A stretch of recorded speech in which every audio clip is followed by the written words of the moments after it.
तथा दोनों के बीच में निष्कल आदि अंतर रहित भीषण अग्नि स्तंभ के रूप में उनका अविभार आदि प्रसंगों की कथा कही।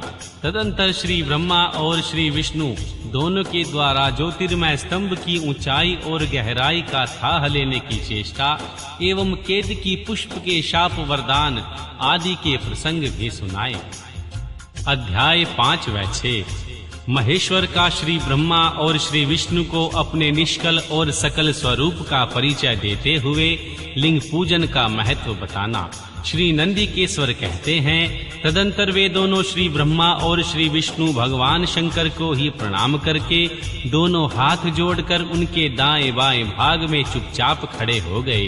फिर उन्होंने वहां साक्षात प्रकट पूजनीय महादेव जी को श्रेष्ठ आसन पर स्थापित करके पवित्र पुरुष वस्तुओं द्वारा उनका पूजन किया। दीर्घ काल तक अविकृत भाव से सुस्थिर रहने वाली वस्तुओं को पुरुष वस्तु कहते हैं और अल्प काल तक ही टिके रहने वाली क्षण भंगुर वस्तुएं प्राकृत वस्तु कहलाती है। इस तरह वस्तु के ये दो भेद जानने चाहिए। किन पुरुष वस्तुओं से उन्होंने भगवान शिव का पूजन किया यह बताया जाता है। हार नुपुर केयूर किरीट मणिमय कुंडल यज्ञोपवीत उत्तरीय वस्त्र पुष्प माला रेशमी वस्त्र हार मुद्रिका पुष्प तंबूल कपूर चंदन एवं अंगरू का अनुलेप धूप दीप श्वेत छत्र व्यंजन ध्वजा चवर तथा अन्य दिव्य उपहारों द्वारा जिनका वैभव वाणी और मन की पहुंच से परे था, जो केवल परमात्मा के ही योग्य थे और जिन्हें पशु कदापि नहीं पा सकते थे, उन दोनों ने अपने स्वामी महेश्वर का पूजन किया। सबसे पहले वहां श्री ब्रह्मा और श्री विष्णु ने भगवान शंकर की पूजा की। इससे प्रसन्न हो भक्ति पूर्वक भगवान शिव ने वहां नम्र भाव से खड़े हुए उन दोनों देवताओं से मुस्कुराकर कहा, महेश्वर बोले, पुत्रों, आज का दिन एक महान दिन है। इसमें तुम्हारे द्वारा जो आज मेरी पूजा हुई, मैं तुम लोगों पर बहुत प्रसन्न हूँ। इसी कारण यह दिन परम पवित्र और महान से महान होगा। आज की यह तिथि शिवरात्रि के नाम से विख्यात होकर मेरे लिए परम प्रिय होगी। इसके समय जो मेरे लिंग निष्कल अंग आकृति से रहित निराकार स्वरूप के प्रतीक वेर सकल साकार रूप के प्रतीक विग्रह की पूजा करेगा, वह पुरुष जगत की सृष्टि और पालन आदि कार्य भी कर सकता है। जो शिवरात्रि को दिन रात निराहार एवं जितेंद्रिय रहकर अपनी शक्ति के अनुसार निश्चल भाव से मेरी यथोचित पूजा करेगा, उसको मिलने वाला फल का वर्णन सुनो। उसका 1 वर्ष तक निरंतर मेरी पूजा करने पर जो फल मिलता है, वह सारा फल केवल शिवरात्रि को मेरी पूजा करने से मनुष्य तत्काल प्राप्त कर लेता है।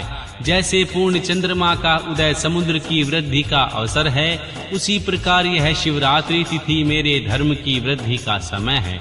इस तिथि में मेरी स्थापना आदि का मंगलमय उत्सव होना चाहिए। पहले मैं जब ज्योतिर्मय स्तंभ रूप से प्रकट हुआ था, वह समय मार्गशीर्ष मास के आद्रा नक्षत्र से युक्त पूर्णमासी या प्रतिप्रदा जो पुरुष मार्गशीर्ष मास में आद्रा नक्षत्र होने पर पार्वती सहित मेरा दर्शन करता है अथवा मेरी मूर्ति या लिंग की ही झांकी करता है, वह मेरे लिए कार्तिकेय से भी अधिक प्रिय है। उस शुभ दिन को मेरे दर्शन मात्र से पूरा फल प्राप्त होता है। यदि दर्शन के साथ साथ मेरा पूजन भी किया जाए तो इतना अधिक फल प्राप्त होगा, उसका वाणी द्वारा वर्णन नहीं हो सकता।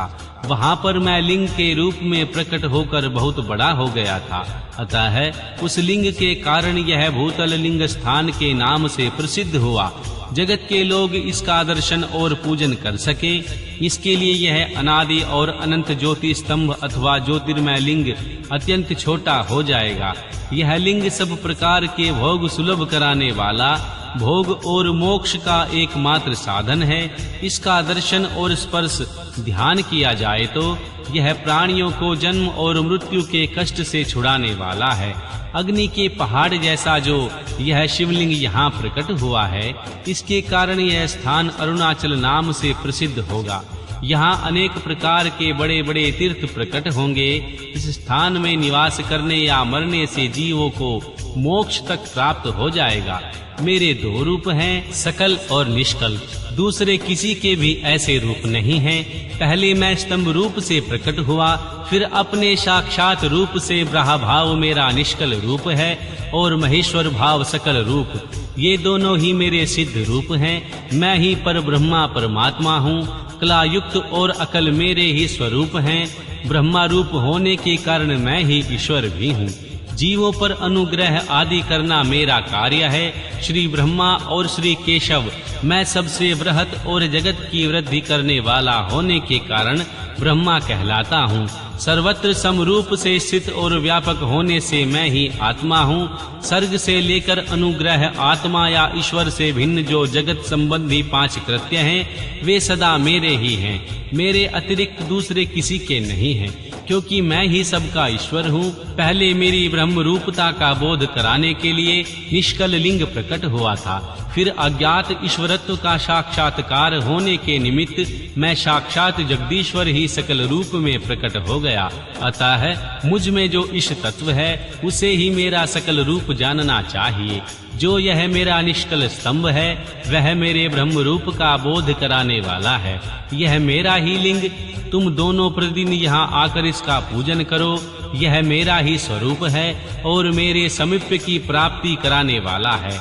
लिंग और लिंगी में नित्याभेद होने के कारण मेरे इस लिंग का महान पुरुषों को भी पूजन करना चाहिए। मेरे एक लिंग की स्थापना करने का यह फल बताया गया है कि उपासक को मेरी समानता की प्राप्ति हो जाती है। यदि एक के बाद दूसरे शिवलिंग की स्थापना भी कर दी गई, तब तो उपासक को फल रूप से मेरे साथ एक तत्व रूप फल प्राप्त होता है।